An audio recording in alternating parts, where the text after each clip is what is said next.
वेद को पढ़े कौन? वेद को पढ़े आप जैसे ब्रह्मचारी। अब आपको शिक्षित तो किया जाता है, लेकिन संस्कारों की शिक्षा जो हमारे राम और कृष्ण ने अपनाई, जो देवता तुल्य बन गए, उस शिक्षा का लुप्त होता चला गया। वो शिक्षा आज हमारे जीवन से दूर चली जा रही है। संस्कार नहीं है हमारे जीवन में, इसलिए हम शिक्षा को तो प्राप्त करते हैं लेकिन विद्या को प्राप्त नहीं कर पाते हैं। शिक्षा से आप डॉक्टर, कलेक्टर, मिनिस्टर तो बन सकते हो, लेकिन विद्या आपको इंसान बनाती है। हमें इन पदों के साथ साथ, इन उपाधियों के साथ साथ हमें मनुष्य भी बनना है। उसके लिए विद्या को पढ़ें आप और पढ़ाएं आपके आचार्य। इस वेद की विद्या को सुने गृहस्थी और सुनाए हम जैसे सन्यासी, तब ये राष्ट्र विश्व गुरु बनता था। तब यहाँ नारा दिया जाता था, गणवंतो विश्व आर्यम, हम विश्व के वो श्रेष्ठ नागरिक हैं जहाँ सबको समान अधिकार था। लेकिन दो वर्गों को वो अधिकारों से वंचित कर दिया और माताओं को ऐसे ऐसे अपमानित शब्दों से संबोधित किया कि ये तो पैर की जूती हैं। नारी नरकस्य द्वारम नारा दे दिया गया। नारी की छाया पड़े अंधे होत भुजंग, उन लोगों की क्या गति जो नित नारी के संग। मैं पूछना चाहता हूं उन लोगों से, हमने सबने माता के गर्भ से जन्म लिया है, माता की गोदी में हमने दूध पिया है, माता के साथ खेले कूदे हैं किया माताओं का। लेकिन महर्षि दयानंद ने आकर मनुस्मृति का हवाला देते हुए कहा, यत्र नारेस्तु पूजन्ते रमन्ते तत्र देवता। जहाँ माता, बहन और बेटियों का सत्कार किया जाता है, सम्मान किया जाता है, उन्हें है वो घर, वो समाज, वो राष्ट्र देवताओं का राष्ट्र बन जाता है। माता निर्माता भवति, माता तो निर्माण करने वाली होती है। जैसे आपका निर्माण यहाँ आचार्य कर रहे हैं, इस भवन का निर्माण कारीगरों ने किया, इसीलिए माता पुत्र और पुत्रियों का निर्माण करती है। उसे अगर विद्या से सुसज्जित किया गया, उसे विद्यावान बनाया गया, संस्कारवान बनाया गया, तो वो अपनी संतान को भी श्रेष्ठ बनाएगी, उत्तम बनाएगी। इसलिए माताओं का सम्मान होना, सम्मान का मतलब अगरबत्ती करना नहीं है, उन्हें विद्या से सुशोभित कर देना, उन्हें सभी तरह की सुविधाएं देना। समाज में पुरुष और माताएं दो एक गाड़ी के पहिए के समान होते हैं। गृहस्थ के अंदर अगर दोनों सुशिक्षित हैं, अच्छे हैं, ज्ञानवान हैं, चरित्रवान हैं, दोनों समन्वय से रहते हैं, तो उनकी संतान भी श्रेष्ठ उत्तमता को प्राप्त करती है। इसलिए माताओं का सम्मान हमारे समाज में पुनर्जागृति के माध्यम से हो रहा है। आज नारी सशक्तिकरण का नारा दिया जा रहा है और फिर भी इनके साथ अन्याय किया जा रहा है। इनको कहा जाता है कि आप 33% आरक्षण की मांग करो। 33% क्यों? जब जनसंख्या का भाग ये 1/2 है, तो 50% की मांग क्यों ना करें? आज धीरे धीरे आपको सम्मान जो मिल रहा है, उसके आप प्रत्यक्ष उदाहरण देख सकते हो। हमारे राजस्थान की 2 बार मुख्यमंत्री बनी, क्या नाम था बेटियों उसका? और देश में 2 राष्ट्रपति बनी है माताएं, क्या नाम है उनका?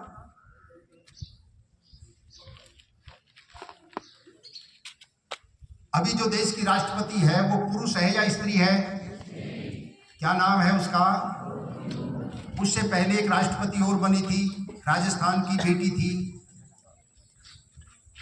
प्रतिभा देव पाटिल बनी थी ना। तो ये सब किसकी देन है?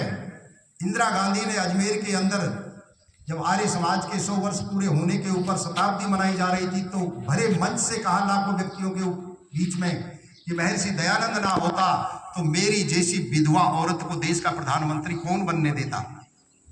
क्योंकि पढ़ने का ही अधिकार नहीं दे रखा था, समाज में अच्छे कर्म करने का अधिकार नहीं दे रखा था, और आज भी ये व्यवस्थाएं कुछ बिगड़ी हुई हैं। हम समाजों में जाते हैं तो लोग मंच के ऊपर, चौपालों के ऊपर महिलाओं को नहीं आने देते हैं। मध्य प्रदेश के अंदर तो जो गांव की चौपाल होती है, महिलाएं चप्पल निकालकर उसके सामने से निकलती हैं, चप्पलों को हाथ में उठाएंगे तब उसके सामने से ले जाती हैं।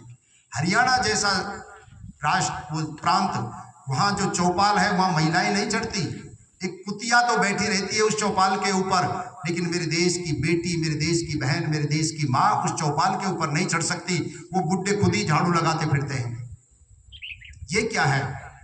ये भेदभाव की नीति, इसको दूर किया महर्षि दयानंद ने। जिन लोगों को समाज से दूर करता चला गया समाज, आज इस देश की स्थिति ये हो रही है कि ये देश पुनः संघर्ष की स्थिति की प्राप्त करता जा रहा है। जो हमारे भाई थे, पिछड़े थे, आदिवासी थे, उनको गले लगाया, उनका सम्मान दिलाया महर्षि दयानंद ने, और उनको समाज की मुख्य धारा से जोड़ा, उनको विद्या पढ़ने का अधिकार दिलाया। जैसे माताओं को दिलवाया, ऐसे शूद्रों को भी विद्या पढ़ने का अधिकार दिलवाया। शूद्र कोई अछूत नहीं होता है, एक वर्ण व्यवस्था है। आप में से ही जो अच्छे बच्चे हैं वो अच्छे उच्च पदों पर चले जाएंगे, ए श्रेणी के अधिकारी बनेंगे, दूसरे सेकंड ग्रेड बनेंगे, तीसरे थर्ड ग्रेड बनेंगे, चौथे जो बन जाएंगे फोर्थ क्लास के, वो शूद्र कहलाते थे। कोई अनार्य नहीं होता है, कोई अछूत नहीं होता है। शूद्र तो ही वर्ण से, जो विद्या पढ़ाने से नहीं पढ़ सकता, बताने से नहीं पता काम को कर सकता, ऐसे वो शूद्र कहा जाता है। वो हमारे ही वर्ण का एक व्यक्ति है, वो नहीं होता है। जो अछूत तो बिजली है, हाथ लगा कर देखो। अछूत बिजली है, हाथ लगा कर देखो। अछूत सर्प है, बिच्छू है, मक्खियां हैं जो खाती हैं हमको, ये अछूत हैं। मनुष्य अछूत नहीं होता है। मनुष्य की तो ग्रे तो हो जाती है, लेकिन अछूतता नहीं होती। इसलिए एक साथ लेकर के तो ये राष्ट्र देगा। राष्ट्र आज जो जहर घोला जा रहा है, वो एक जातिवाद का जहर घोला जा रहा है, ऊंच नीच का जहर जा रहा है, स्वर्ण पिछड़े का घोला जा रहा है, उर्द का जहर घोला जा रहा है। इससे ये राष्ट्र जो कभी संपन्नता की ओर पूर्ण तरीके से विवेकशील व्यक्तियों के हाथ में रहता था, आज ये राष्ट्र किधर जा रहा है। आप सब जब बच्चे यहाँ आए, फार्म भरते हैं, आपका नाम, आपके पिताजी का नाम, उसके बाद आपकी जाति पूछी जाती है। ये बहुत बड़ा अभिशाप है जाति का। हम सब एक जाति के व्यक्ति हैं। मनुष्य एक जाति है, इसमें समुदाय तो हो सकते हैं, इसमें नस्ल भेद तो हो सकता है, लेकिन मानव मानव से अलग नहीं हो सकता।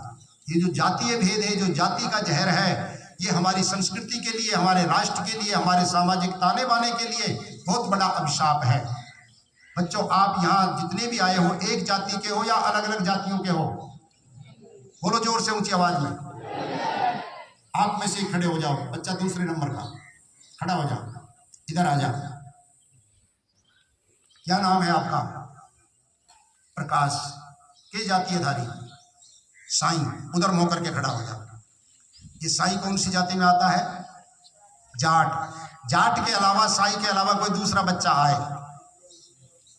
हाँ, कोई दूसरा बच्चा आए जो जाट ना हो। सारे जाट थोड़ी हो आप। अरे कोई एक आ जाओ। देखो वो बेटी आई, सास किया उस बेटी ने। जल्दी आ बेटी, जल्दी आ, समय थोड़ा है। क्या जाति है तुम्हारी? जीनगर। ये किस जाति में आता है? अब आप देखिए बच्चा, आपकी क्या जाति है? राजपूत। अब दोनों को देखिए, दोनों पे परमात्मा ने कान यही बनाए ना, या आगे पीछे हैं? दोनों के हाथ में 4 अंगुली और 1 अंगूठा है। दिखाओ बच्चों, आप दिखाओ इनको, देखो मेरे कान यहाँ है, मेरे हाथ यहाँ है। अच्छा, दोनों की नाक के पास में आंख है ना? दोनों की नाक के नीचे मुंह है। दोनों के अंदर हृदय, गुर्दा, फेफड़ा, लीवर, किडनी सब अंदर सब एक है। दोनों के पैरों में भी 4 अंगुली और 1 अंगूठा है ना? फिर किस आधार से कह सकते हो कि ये जाट है और ये राजपूत है और ये झिंगुर है? कह सकते हो? कोई आधार बचा है आपके पास? अच्छा, दोनों ओम बोलो, तीनों मिलकर बोलो ओम। दोनों की, तीनों की आवाज एक है। तो विचार करो, हम जो समुदायों के व्यक्ति हैं, हम जातियों में बांट दिए, और जाति का जहर हमारे लिए बहुत बड़ा नुकसानदायक है। गुरुकुल शिक्षा पद्धति के अंदर आज भी हजारों गुरुकुल चल रहे हैं, राजस्थान के अंदर से लेकर पूरे भारत में।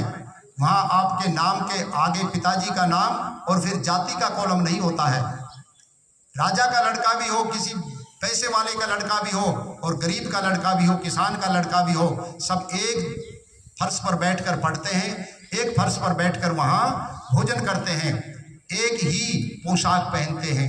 ये नहीं कि राजा का लड़का कोई विशेष पोशाक पहने और गरीब का बेटा दूसरी पोशाक पहने। वो जब तक विद्या अध्ययन करते थे, कर रहे हैं, तब तक उनमें कोई इस तरह की भावना ना आ जाएगी ये पैसे वाला है और ये गरीब है। इसलिए आप, हम सब, चाहे रूस, जापान, अमेरिका, थाईलैंड, पोलैंड, कहीं पर भी रहते हो, बेटे बच्चों बैठ जाओ, सब मनुष्य हैं। और प्यारे प्रभु परमात्मा ने सबको ज्ञान दिया है। वेद का ज्ञान सबके लिए है, जैसे सूर्य का प्रकाश सबके ऊपर पड़ रहा है। धर्मात्मा व्यक्ति के ऊपर भी सूर्य का प्रकाश पड़ रहा है।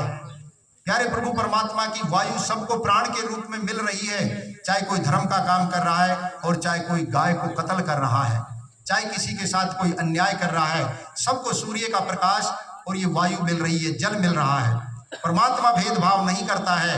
इसी प्रकार से परमात्मा ने अपना वेद का ज्ञान सबके लिए दिया, मनुष्य मात्र के लिए दिया। मनुष्य एक जाति है, हमारे बराबर दूसरी जाति अगर देखना चाहते हैं तो गाय को खड़ा करके देखो।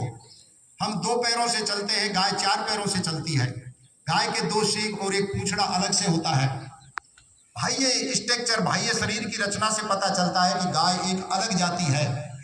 गाय के बराबर भैंस को खड़ा करो, हाथी को खड़ा करो, घोड़े को खड़ा करो, सबके शरीरों की रचना में अंतर आता है, इसलिए ये सब अलग अलग जातियां हैं। मनुष्य का शरीर एक जैसा है, मनुष्य की भाषा वाणी एक जैसी है, मनुष्य एक ही स्तर से जन्म लेता है।